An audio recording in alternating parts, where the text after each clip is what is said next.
All right, everybody, welcome back to the Move Podcast. I'm Lance Armstrong, sitting here with JB Hager, George Hincapie, talking about stage 15 already. Let's cue Alain. Stage 15, Lyon to Grand Colombier. Lyon to Grand Colombier, which not to be confused with the Col de la Colombier. Apparently this is different according to Johan. Today's show brought to you, like it is each and every day, by OURA Ring. I was a full admission. I'm not looking at my sleep data from last night. George went to bed early. We had a bunch of people at the house. I stayed up late. I can't even bring myself to look at this data. It's going to be embarrassing. My readiness score, sleep data is going to be terrible. All sleep cycles. I must admit, I had a few too many glasses of red wine, so there's just no telling what my heart rate and heart rate variability was. It is the most accurate sleep tracking device. Hello, I am off today. On the market, partnerships with the NBA, the WNBA, and about to announce a new partnership that is going to be massive. Stay tuned for that. Head on over to auraring.com. There's our flow code. Today's show also brought to you by Swiss RX. George, I finally got back on the bike yesterday after probably a week. And so I was a little off, but you were hammering. What's going on over there? I was just excited to see you back on the bike, but I'm not going to give away all of my secrets right away. What are you talking about? Well, that new shake, I've been doing that shake which you have right in front of you every day. By the way, there's barely any in here. I know. I've been mixing it in. That's been my lunch, and in fact, a couple people have said that I'm looking a little bit leaner, and I feel like doing that for lunch. And riding. What other secrets are you hitting over there? Well, I don't want to give them all away, but the nitric oxide, I hit this every morning after the show's over. Are you shitting me? Before I start getting ready for the ride. Higgs, what is the deal? They're sending stuff over to this house. I live right next door, and nobody's sending me anything. Why am I not? What is this stuff? This shit right here is a game changer. Take this. You saw what I was doing yesterday? Right here. Vamos. Really? Nitric oxide. Well, for anybody listening that wants to be as lean and as strong as George, you can go get you some. Swiss RX, 20% off everything today using the code GEORGE. So hang on. They actually made a buy code GEORGE? I mean, this for wow, that's that is like nobody ever made a Lance buy code. But you can get the shake as well. Head on over to SwissRx.com/discount/George. The only consolation for me is discount is in front of your name. Last one of the first part of the show here. Today's show also brought to you by Hammerhead. I love this. This is and I tell people all the time that this computer, if you think about, I always equate it to sort of phones, right? So if you think about your current bike computer, that's like your grandmama's flip phone, right? The Hammerhead is like the iPhone 11 or the latest and greatest Samsung, whatever. This thing is so next level. All the features, incredible. And even better, little surprise for you guys. Pete is here from Hammerhead. Pete Morgan's here? Yeah. Come on. Ollie. Looky here. Oh, yeah. Look at this man. If we can get him on Presents? camera, the 7-foot tall man. Yeah, how tall are you, bro? 6'7". Whoa. And I'm excited to be on the show today. We've been working for 2 years to make the Karoo smaller and lighter, and I'm excited to give you, Lance, and you, George, the Karoo 2. Thank you very much. So look at this. The big debut. So I have not seen this. I've seen renderings. Holy shit, folks! Look at this. So this is not. It's massive, and when I mean massive difference. How much lighter is it? It's a lot lighter. It's about 33% lighter. 33% lighter, and about half the size. Yeah. Super. And all of the capability. So we're extremely excited about it. Amazing. And we're giving a few away today, right? We're giving away 3 Karoo 2s for anybody that goes and registers. That's right? it. Is that it? Head on over to hammerhead.io/ride for more. Our flow code is there. Thank God there's not any code that has George's name in it. Go register to win. Giving away 3 of these. And I'm Pete. This is fucking amazing. We'll post up some videos of us riding with it. Yeah, we're going to bike after this with you guys. Awesome. Yep. Awesome. Dude, nice work. Thank you. Nice work. Very We're well excited done. to get it to you guys and go for a ride soon. Thanks, brother. Thanks a lot. Wade will be very proud of you. seriously, man, this is. Yeah, super nice. I have not laid hands on this one yet. Anyways, today's stage 15. Boy, so much to talk about. We also have our special guest, Andy Schleck, on the line. He'll join us here in a second. For me, the headline here is just, and we've talked about this many times, but the incredible strength of Jumbo-Visma. I mean, this is 20 guys left. They had 5 or 6 guys there. They are the new super team. I mean, Ineos is obviously we have to talk about their performance. Carapaz had a big crash. Bernal, just left shaking his head. I mean, the guys. I don't care what his number said yesterday. He was off today. We have Geraint Thomas over at Tirreno riding really good. They got to be kicking themselves for leaving him home, I believe. Well. Did I get this right? You told me that Dave Brailsford makes $5 million a year. I did not say that. Yeah, you did. I heard a rumor. I don't have any confirmed crazy. Facts. I mean, and it's neither here nor there, but that's a lot of money. No. But the team is just they're off, man, and Jumbo is right there. We saw, and again, it's something we talk about all the time. This Wout van Aert is a fucking freak. He is. This guy's a freak. He's still at the front, and Bernal's getting dropped. Yeah, he dropped him, right? And Sepp Kuss, the young American, which we learned today in Danish means a very bad word. They were hoping, our friend, depending on how you pronounce it, yes. Yeah, they were hoping it was Kuss, because that means something different. But Kuss in Danish, for you Danish listeners, look it up. Yeah, it's a bad word. But on his birthday today. We were thinking they were setting him up for the win. It looked like they were. They were holding him back for the last man standing. And, my pick, by the way, who did Johan pick? And I know you didn't pick. Pogacar won today. That was a good pick. So not only did I say he was going to win, but there was no breakaway. There was a breakaway that only got 4 minutes, which we're going to get Andy, like you said, on the line. Is super rare for a stage like today. Very long stage, hard day. But that green jersey battle is changing the whole dynamics of the way the breakaways are happening and how much time they're getting. So I'm telling you, the race within the race is being really impactful at this Tour de France. My question for you guys, did Pogacar win today, or did Roglic let him win today? No. Well, go. I have it. No, I think he won. I mean, he had that crazy power, the sprint. I tell you, I'm a big fan of Primož Roglic, but I worry about that face he made at the end, and I do think there were time bonuses at the finish. I think they gave him same time, although there was a little bit of a gap. But I saw his face at the finish, and I tell you, I didn't like what I saw. Not only that, they had UAE was doing some work there on one of the climbs, so they're gaining confidence. Now they're trying to set a harder tempo. The guys just keep getting better and better. And I actually do want to get Andy's take on this, but this could be one for the ages. All right, it's less than a minute. I think it's around 40 seconds or so.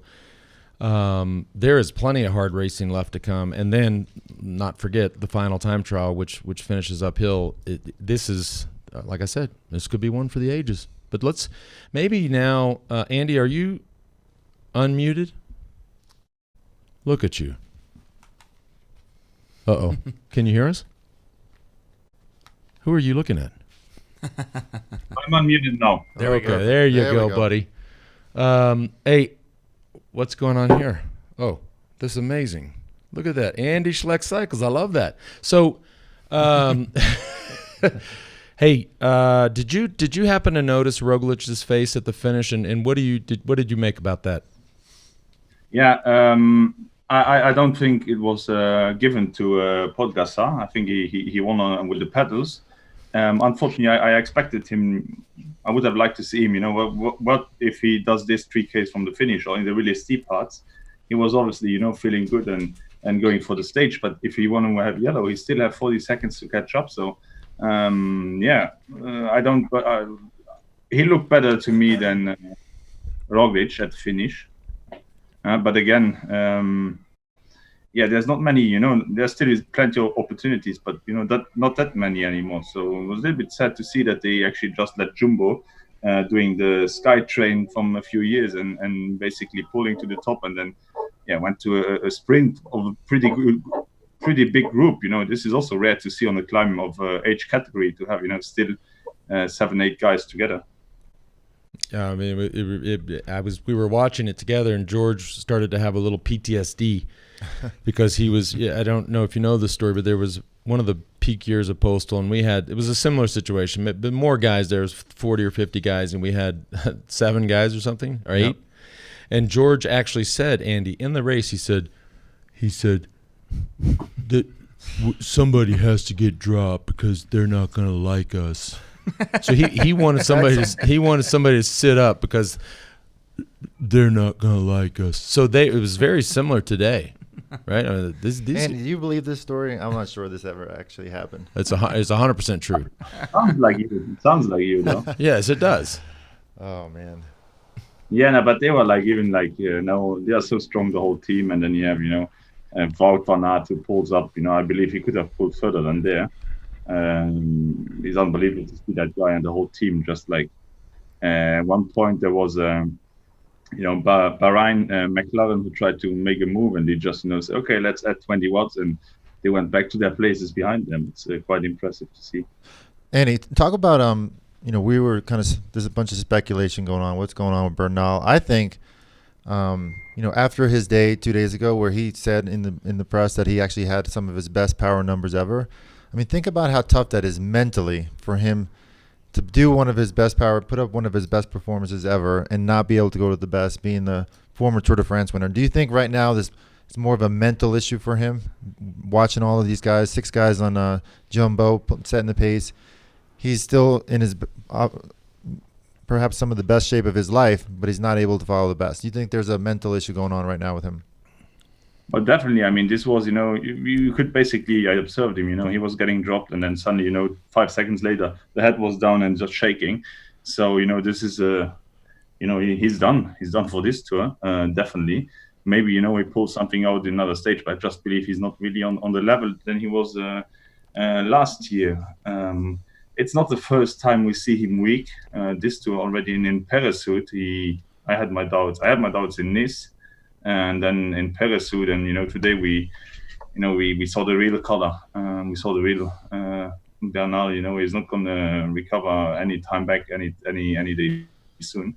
Even there are hard days coming up, and it's just not on the shape. Hey Andy, what do you think about? And we talked about it yesterday, and George just alluded to it.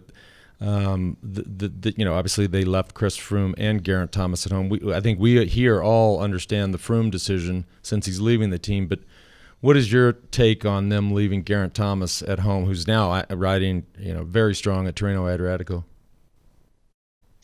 Well, Geraint also was not on the level to do the tour. I believe when you saw his performance in the Dauphiné, so it's more professional wise. It's a good decision, I believe. And they really have built the team around Bernal. So I'm also had my doubts if there were not like some internal, rivalries there. It's completely different mentality, and I believe they just act really professionally. That they build the team 100% around Bernal because he was the best in the Dauphiné. And but Geraint Thomas is also, he doesn't want to go for being a helper. I believe, he's a captain, the route, and that's also a statement I read somewhere that he says it. He didn't want to go to the tour and being there to help out on the climbs. And with the shape he showed in Dauphiné, he would not be the last man standing next to Bernal in the climb. So it's a good decision. He just maybe need more race days, and some guys get ready, with just training, as we see here, because they didn't have a lot of race kilometers. And Geraint Thomas is maybe someone who needs more race kilometers, but there was not a lot of racing going on this year. And I don't believe that the online Swift races, put you in the shape in the Tour de France.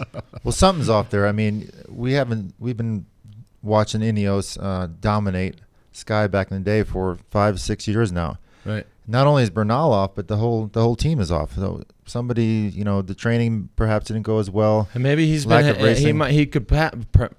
is just a theory, and I'm not right often, but he might be hanging out with Peter Sagan too much. And you know what? We make party. Well, maybe make party, make fiesta in Colombia. Well, we don't know that. I didn't say we. We I don't just know said that. I said maybe. But we did hear that he also does these crazy long rides. The 9-10 hour rides all quarantine during the quarantine. So who knows? He might have gone too deep in training. Yeah, but you actually can, this COVID lockdown in everywhere in the world. Like the Italians, they could not go outside at all. They could not train. The French, they could not train. They could do like 1 hour. They had a rule in France that they can do 1 hour outside sports, but you're not allowed to leave more than 1 kilometer from your house. And I know riders from AG2R, they had to follow that. And then just sitting on your home trainer, on your turbo trainer, you don't get into the French shape. Honestly, guys, it's like just not possible, I believe. I don't know why. I mean, if that is the rule or the law or the whatever, I mean, why would I would leave? I mean, that's not. It's also not professional. Just to. I mean, I don't think they could leave. What do you? Find a way. Yeah. But you see, guys, you see who came good out of the lockdown. Who won the first race? It was Strada Bianca, was Wout van Aert. He could train in Belgium. They were open. They could do whatever they want outside. And then you have Vogelsang winning another race. He was the whole time in Luxembourg, training under the best training conditions. Roglic, Pogacar, they were not in a proper lockdown back there. I'm 100% convinced that does make a big difference. You can train outside, or you go and sit on your turbo trainer for 4 or 5 hours a day. You know how hard that is to do. I couldn't do that. Well, they used to say you used to just look at your bike, Andy, and you'd get in shape. Apparently, you didn't train very much. You just had a lot of talent. In my room tonight, I will look at it until tomorrow morning. Then I can tell you. I wanted to ask Andy this. That's Bobby Julik's statement. That's Bobby Julik's statement. Yeah, that's a Bobby Julik statement. You would just look at your bike, you show up to training camp, hadn't ridden at all, look at your bike for like 2 days, and then you were just crushing everybody at camp. Wow. Must be nice, Andy. Must be nice. While the rest of us were just suffering all winter long. What you got, JB? Yeah, I was going to ask Andy. It sounds like you're getting a good look at the riders' faces and composure. Up until today, we were all kind of thinking Roglic, Pogacar, Bernal on the podium. In what order, we don't know. Now, what do you think in the battle for third right now? We saw Port today, which we haven't seen much of him. Yates was active again today. Oran, Lopez, Landa. Those are the guys within 2 minutes. What do you think from that bunch? Yeah, I believe the first two. It's quite clear who are the first two who are the two strongest out of the race. And behind, it's hard to tell, because you saw Landa really strong the first week, and he's in this new team, new motivation, and obviously he's up there, he's in shape, and I'm not 100%. I'm surprised to see Richie coming up. He became a father like a week ago or something. He was here, and his kid was born. And he was there pulling. I haven't seen him that strong for a couple of years actually. But I'm a believer in Landa still. The guy, for me, one of the biggest engine in there. Faced some difficulties during his career, wrong teams, and you see him good 1 year. Next year he was not even existing in the peloton. The after he pops up again and is good. So I believe in Landa actually, and I like the guy. He looks good on the bike. He looks good on the bike, and I think he have a big class, and I believe in him to do podium in Paris. Interesting. I like Richie Port, the way he rode today. And can time trial. He's had a couple of rough years at the Tour de France. Obviously, some bad crashes. Has a lot of criticism on him. How he's only a 1 week stage race rider, but the man has got some crazy talent. And I think he could win the Ironman 1 year. And he can win the Ironman. Have I ever mentioned that? But you saw today he was one of 3 guys that can actually attack there at the end, which we all know. If you have the strength to go there in the last 500, 600 meters, then clearly you're on the way up in terms of form. Yeah, and it's a little bit a sad story because he tried for years and years to win that race or go get on the podium, change teams to get a new team or a better leadership position, and suddenly now he signs again for Team Ineos for next year. Wait, suddenly what? Now I thought he's going to Israel. I thought he's going to the Startup Nation. No, he signed for. He goes back to Ineos. Interesting. Wow, we missed that. Wow, I thought he was going with Froome. giving up again the leadership. And then he pops up and he might do the fucking podium in Paris. I'm sorry, I'm not allowed to swear on that show. So. Yeah, no, you're good. We got the swear jar here. It's all good. We'll put $1 in there for you. Andy, thanks for joining us, buddy. Thank you, Andy. Thank you. Enjoy. Yep, be safe over there. Enjoy the rest of the day. So we got another George, Mr. Connection over here has got some scoops. I was really curious yesterday, just to go back to, I was so impressed with Anderson's win, and clearly required some power. Okay. And so I asked George, since everybody likes George, I said it would be great if we could get his power file or get some power data from the last 5K. So were you able to do that? So a minute ago, you're giving me shit for being too nice and you're being too soft. But now actually it's benefiting the show, right? Baby, this is Hollywood. Just whatever. So we did a really funny interview with Eurosport Denmark with our favorite person in the world, Brian Holm. It was great. And Brian Holm shared Soren's number with me, texted him. And apparently Soren is listening to The Move, y'all.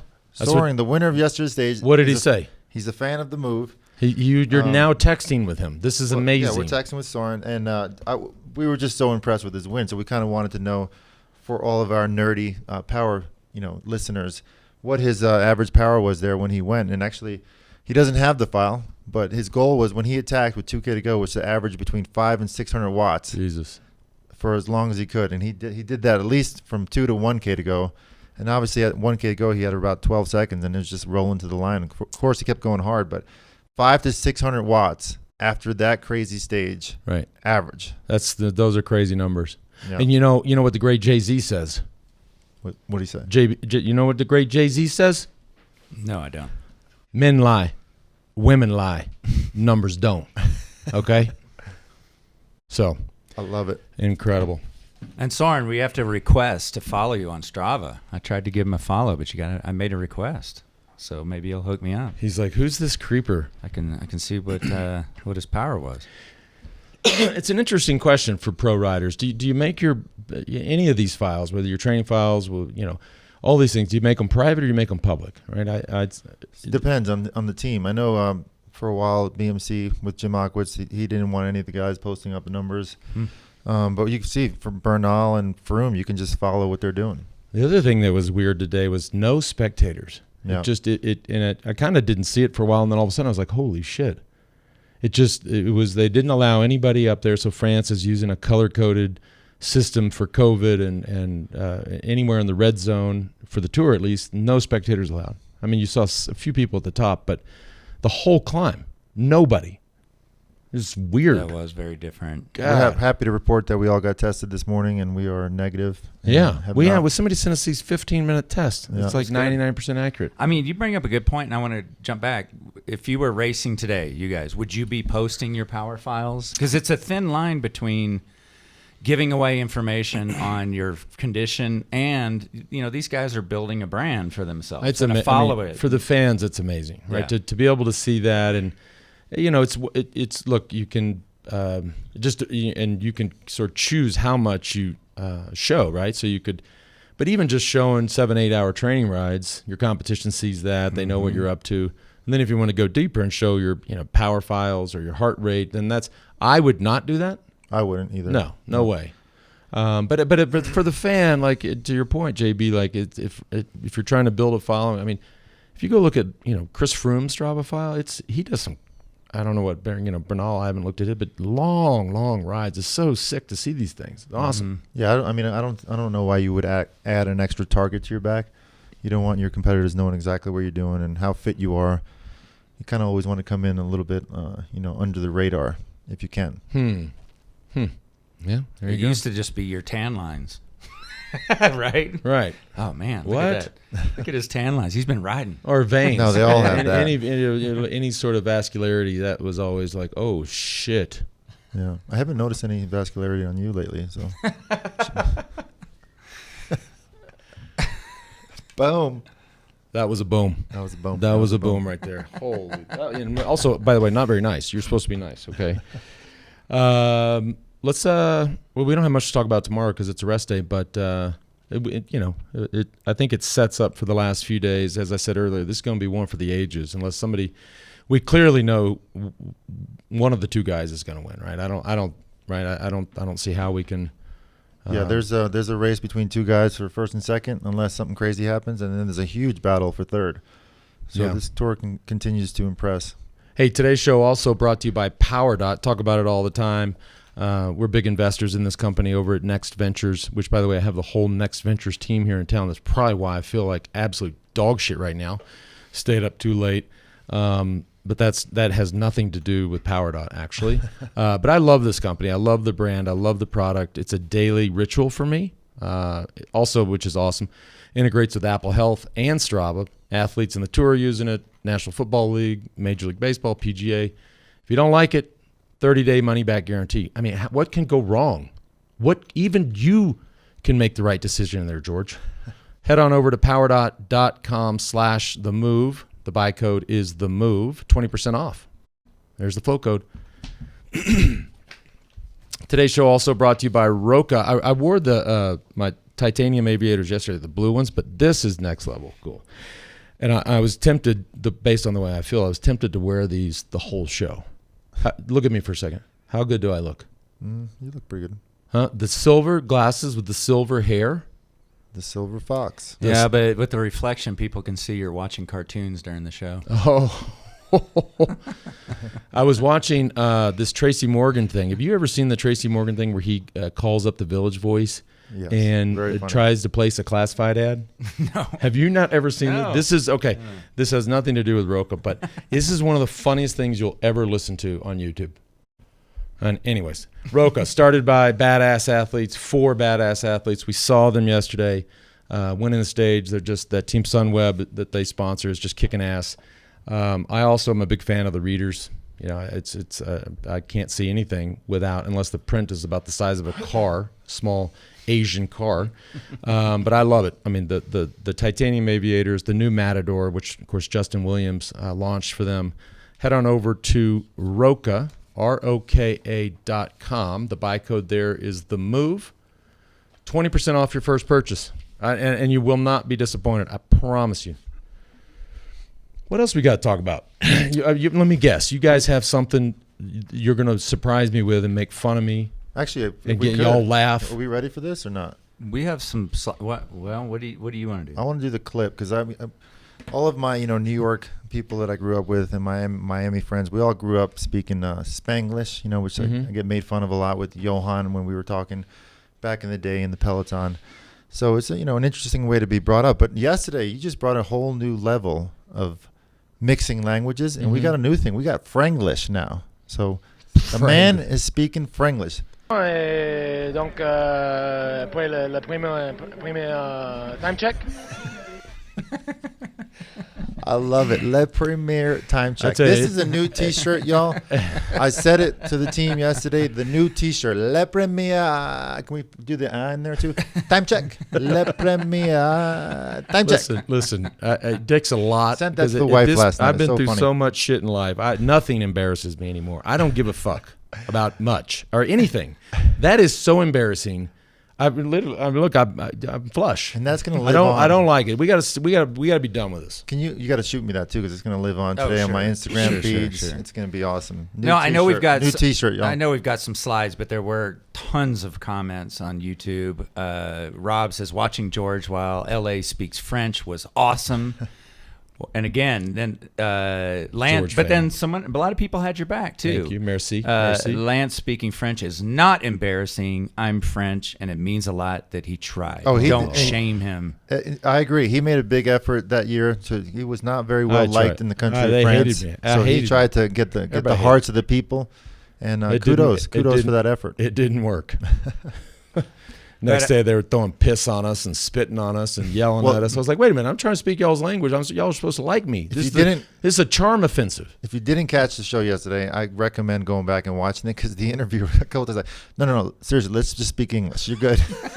Right. That's when you know you really suck. Is they're just like, okay. And by the way, let's talk about something else. We do have a couple slides, and then I'll do some mail here. But okay. Yes. The Move. I look rough in that. Commentator's curse.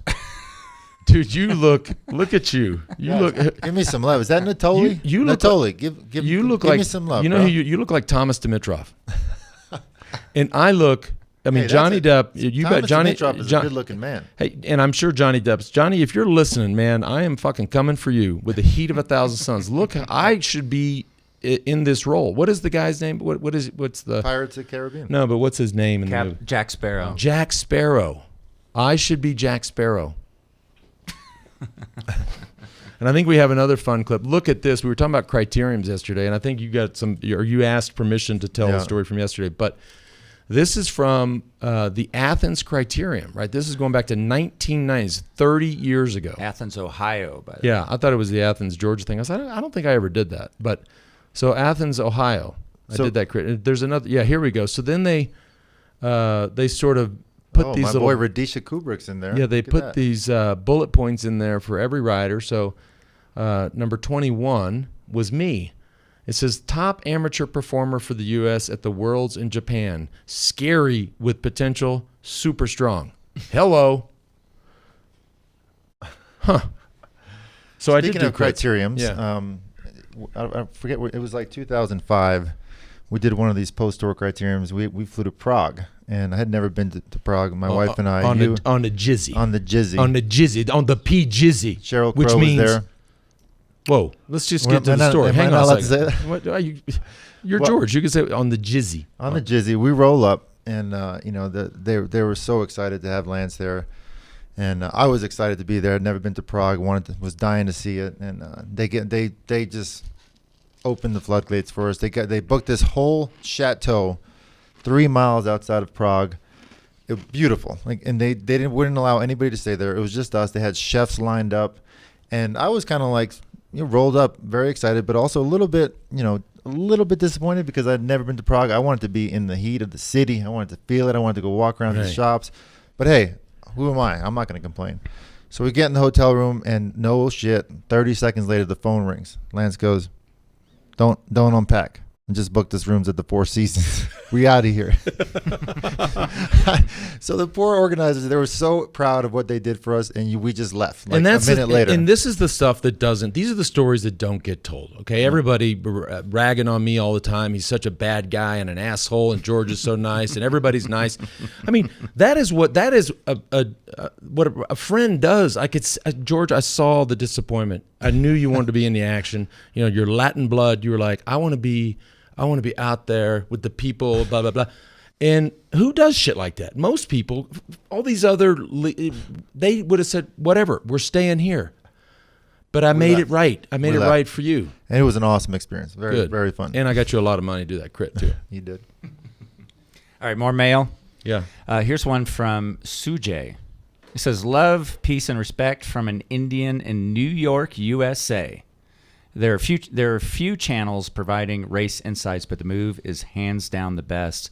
With Lance and George being who they are, the world's best cyclists of their era, one would expect the show to be very technical, but actually it's quite the opposite. Yes, it is.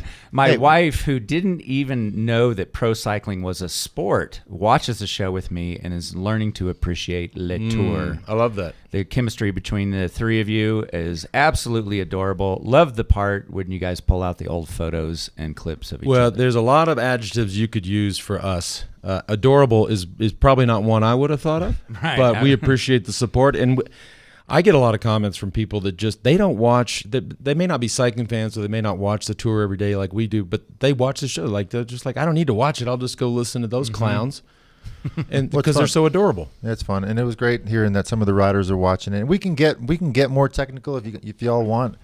We can get access to some of those numbers, but I think we prefer to keep it on the casual side. Yeah. Yeah, it's casual, and then you can listen to the show with Johan afterward, and he gets more technical on the team tactics and things like that. Yes, he does.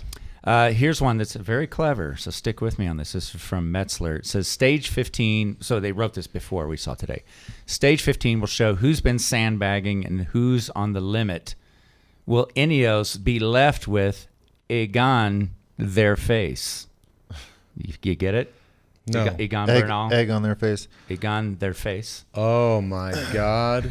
That's Joe Natale level. That was. But we do have to discuss. I mean, what's the ambiance right now at the Team Ineos bus? Like, what we haven't seen this situation since they came on. Well, basically the first couple of years, they weren't as dominant, obviously, but they've been so dominant. So what do they do now? They have to readjust their strategy and go for stage wins. I mean, Bernal's out of the overall. And Quintana. I mean, the morale. Well, no doubt the Slovenians won the War of Countries today over Colombia, but we still got Iran in third place, and Superman Lopez is right there, right behind him in fourth place. Yeah. All of those guys have good morale. The guys, the only two that don't have morale is Bernal and Quintana. Everybody else is happy with today. But at least Quintana's got an excuse. I mean, he had a bad crash yesterday or the day before, and he's obviously paying for it now. Yeah. All right. That was, again, Metzler out of Queensland. Thanks for writing in. David writes Queensland? Where's that? New Zealand? That's just a question. Okay, good. Awesome. Thank you. I don't think there's any Queenslands in America. Is there? And they said thanks for your kind comments. For sure there's a Queensland in England. Yeah, they said thanks for your kind comments about New Zealand and Australia. What? All the best from Queensland. Schleck just sent us a funny video of him being tested. I don't know if we want to pull that up or not. Maybe tomorrow. I mean, I don't even know. Maybe tomorrow. We probably need to approve it first. Higgs is over there going like, stop, time out. Higgs has got a slide for us of another see you in the douches slide. We do? Right now? Yep. Wow. Yes. Daffy Duck says, see ya in the douches. Here's one for George. David writes, question for George Clooney Hincapie. Oh, yeah, of course. Taking the headphones off. Yeah. Considering how there's been so many crashes in the Tour this year and events of the 2006 Paris-Roubaix in which your bike broke, did you have PTSD on descents after your crash, worrying about another bike break? And to Lance, how do other riders mentally recover to bomb a descent post-crash? Yep. Good question. Yep. So that is a great question. It is. And being at the level we're at, you can never really let fear enter into the equation. But absolutely 100%. Anytime like something felt weird in my fork or handlebar, I would stop and check it. There was no, I wasn't going to leave it to chance. After that episode happened in 2006, whatever felt weird, stop right away and see what's going on. Yeah. And I think, most of these guys get back up and, they know that's part of the game. It would take a serious crash for somebody to all of a sudden start hitting the brakes, Maybe if it was I always had a lot of nerves around, and George can attest, like any day that it was raining and these assholes were screaming downhill and I was screaming on the radio like, you motherfuckers, slow down. Yeah. I was always nervous in the rain. I don't know and I didn't have a big rainy crash, but it just, So, but these boys they're all pros. They got to. But you've said, not in reference to crashes, but I think both of you guys have referenced that sort of X factor in getting into on descents or sprinting changes after starting a family. Both of you, I think, in the sprints. Yeah, I think to me at least, you always see these sprinters. It's in their head. Maybe I'm making this up. I was never of that ilk, but there's no doubt. I had a really bad crash. 95 Tour Spain, one of the second to last stages, went into the barricades, very similar to what happened in Tour Poland, cracked my helmet in several pieces, strained my neck. And sure, I kept sprinting after that, but there was a bit of a hesitation after that for the rest of my career. Can I ask you a question? Did you not listen to what JV said? Mm-mm. He was talking about after having kids. So which part of this has anything to do with you did not have kids in 1995? But you've mentioned you get older, you start a family, you start to second guess. Well, you don't start to second guess, but you sort of weigh the risk a lot more once you start having kids. Let's face it, you're 100%. Off today. You're off. You're not firing on all cylinders. Anyway. One last comment, and then we'll wrap up. John writes, hey, guys, love the coverage. Not sure if you guys knew about Nielsen Paulus. He is the first person of Native American descent to race in the Tour de France. That's amazing. Was hoping for a mention. I read that in Velo News, actually. Absolutely. Great article. Very interesting. That's good. I didn't know that. And his sister's a badass cyclist as well. She rides for 2020 and incredibly talented. So it's a cycling family. Awesome. Tomorrow's a rest day. We'll go, I say it all the time. I don't like these rest days. But and then, bam, straight back into it this last 4 or 5 days of this tour is. We got a new round of testing as well, which hopefully everything goes well. Great point. So. And then we come back. Look at that milk toast finish. That's some bullshit. You go up this hard climb, 7K at 9%, and then you roll along for 20K. Come on.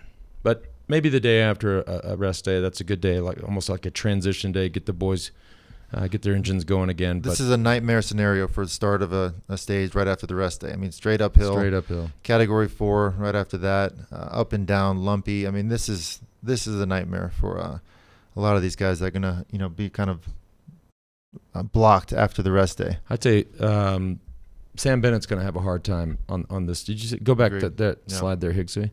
I mean, you got to believe that Team Bora is going to hammer it right from the gun. They'll be out warming up, and then 40K, and you've got that sprint. If Sam Bennett's dropped 15K into the race, look at the rest of the day. That's not going to. This is going to. And I know I make fun of all these other jerseys. I don't make so much fun of the green jersey. I should mention, just because I am right about this, the polka dot jersey today was being pushed on the climbs. The best climber in the race was being pushed. And he's still in it. He's still in the polka dot jersey. How is this happening? And I really hope this poor kid is not listening to this podcast, because it'd be sad. But the green jersey competition is going to go down to the line, as Sean Kelly said. This will be fun to watch. So thanks for tuning in. We will not see you tomorrow, but we'll see you the day after. I'm going to miss you guys. And I'm going to put up that clip later on of Lance's Franglish. Yeah. Hey. Stay tuned. See you in the douches. See you in the douches.